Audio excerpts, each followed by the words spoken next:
尋秦記加長版情人節上映，古仔慶功宴重遇三弟，簽名不搞烏龍，仲出新碟衝新年。經典港產 IP《尋秦記》電影版真係殺晒，不單止狂掃第44屆金像獎11項提名，港澳票房直頭衝破8888萬，古天樂更加趁熱打鐵，喺慶功宴度爆出重磅消息，加長版《尋秦記 Plus 加多元宇宙版》定於2月14日情人節上映。最驚喜嘅係劇版三弟京俊扮演者劉家龍驚喜現身，同古天樂隔咗咁多年再度同腔，情懷殺直接爆燈，現場仲有一連串爆笑又暖心嘅小烏龍，多瓜到食唔晒。等我同各位瓜友劃重點，今次《尋秦記》電影版嘅提名含金量高到爆，第44屆香港金像獎提名名單一出，套戲就橫掃11個席位，堪稱最大贏家之一。不單止入圍最重磅嘅最佳電影，古天樂亦都憑項少龍一角成功提名最佳男主角，爭影帝寶座。滕麗名就憑戲入面嘅精彩演出，角逐最佳女配角。就連洪金寶大哥都因為套戲入面超勁嘅動作設計，提名最佳動作設計。除此之外，套戲仲包攬埋攝影、剪接、美術指導、服裝造型、原創音樂、音響效果、視覺效果7個技術類提名，由主角到幕後，由劇情到製作，全方位得到金像獎認可。呢次真係實至名歸，亦都難怪古天樂團隊要特登開慶功宴，慶祝呢雙重喜事，提名大豐收家，票房破8888萬。講到慶功宴，現場真係瓜點密到爆，驚喜一浪接一浪。古天樂作為套戲核心主創兼主演，親自帶住台前幕後全員到場，孫軒、鄭雪兒、蓋明輝等熟口熟面嘅演員亦都齊齊現身。最令人意外嘅就係三弟劉家龍出現。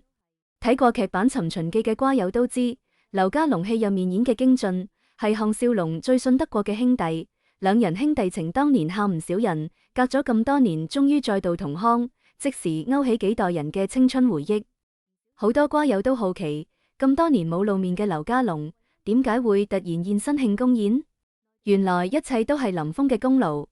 據古天樂現場透露，林峰呢多年一直同劉家龍有聯絡，今次知道要開慶功宴，就主動邀請劉家龍到場，先有呢場跨時空重遇。不得不講，林峰真係重情重義，靜雞雞促成呢波情懷殺，太識做啦！更加搞笑嘅係，古天樂居然完全唔記得當日係金像獎公布提名嘅日子。據現場知情人士講，古天樂當日一路忙住籌備慶功宴，全心全意投入工作，完全冇理會提名嘅消息。直到收工之後，收到一大堆恭喜信息，佢先至一頭霧水反問對方：你恭喜我咩啊？反差感爆晒燈，網友紛紛調侃古仔專心博事業，將獎項拋晒腦後。面對呢11項提名，古天樂亦都坦然又意外又開心。佢表示可以得到提名，已經係對成部戲、成個團隊最大嘅認可。至於最後可唔可以獲獎，反而冇咁重要。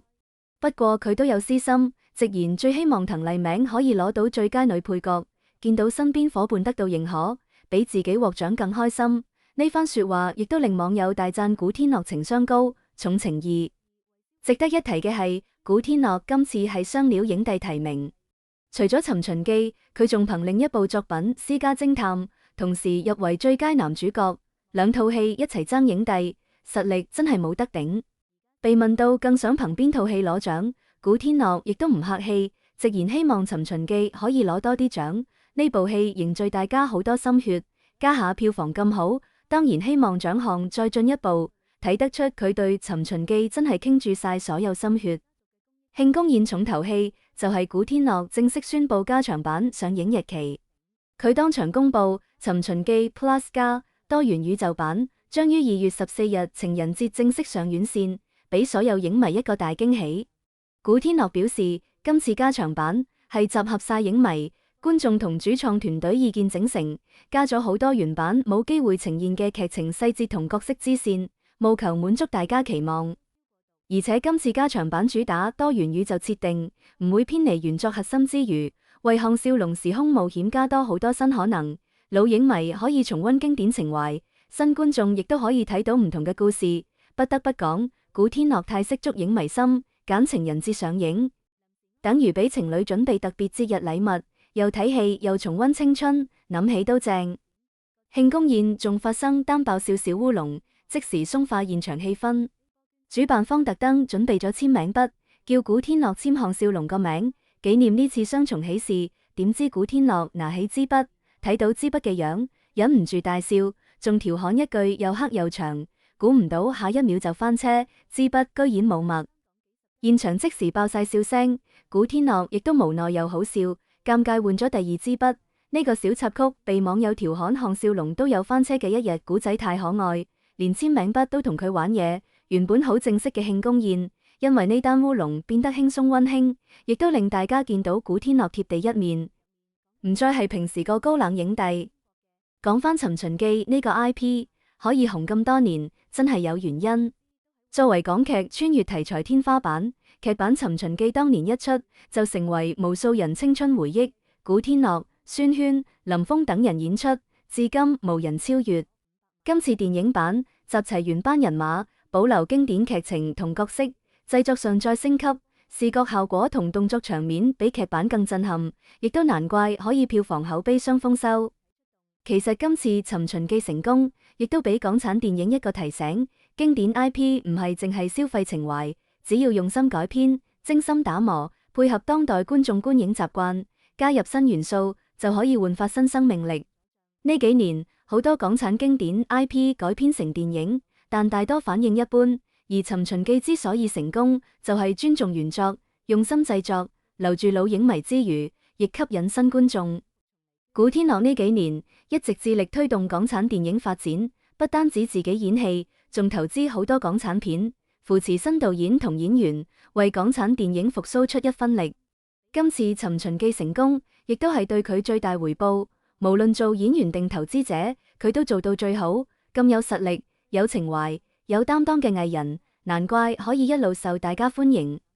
慶功宴現場，古天樂亦都多次多謝台前幕後工作人員。佢表示，《尋秦記》成功唔係佢一個人功勞，而係全體主創同工作人員一齊努力成果。由籌備到拍攝，再到上映，大家付出好多心血。呢份榮譽同成績，屬於每一個為套戲付出嘅人。孫軒同鄭雪兒現場亦都難掩喜悅，兩人紛紛表示可以參與《尋秦記》呢部作品，係自己榮幸。見到套戲票房同提名雙豐收，真係好開心。孫軒仲當場喊話，期待票房早日破億，唔辜負大家期望，亦都唔辜負全體主創努力。離2月14日情人節仲有幾日，加長版《尋秦記》同古天樂新碟都進入最後預熱階段，全網熱度一路升，瓜友同影迷都喺度等，期待雙重驚喜登場。而第44屆金像獎頒獎禮將於4月19日舉行，《尋秦記》可唔可以橫掃11項提名？古天樂可唔可以攞到影帝，亦都成為之後大家最關注嘅瓜點。最後想問下各位瓜友，你最期待加長版《尋秦記》邊段新加劇情？覺得古天樂今次可唔可以憑項少龍攞金像獎影帝？仲有古天樂新碟，你會唔會買嚟做新年禮物？